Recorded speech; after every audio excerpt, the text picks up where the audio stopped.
eu sou a professora Ana Lago, da Unidas Pilates. Eu estou aqui para fazer um convite para você que já é nosso aluno e para você que não é nosso cliente, que está entrando de férias.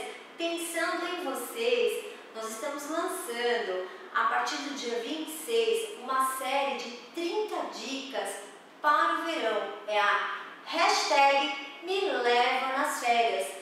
Com essas dicas, você pode levar o seu celular na praia, na piscina, na cama do hotel ou em casa, continuar fazendo suas séries de exercícios que são tão importantes para vocês. Como eles serão divididos? Serão 30 dicas. 10 dicas para quem tem dor crônica e o que fazer na hora de emergência. 10 dicas, o que carregar na minha mala para que eu não engorde. E 10 dicas de exercícios para você perder peso ou manter o seu peso, para não chegar aqui no estúdio reclamando que engordou nas férias e exagerou. Então eu espero que vocês aproveitem.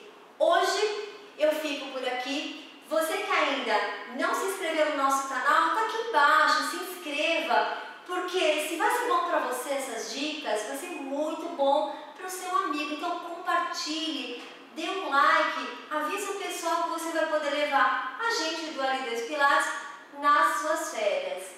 Um beijo e até dia 26 de dezembro com a nossa série fantástica, hashtag Me Leva nas Férias.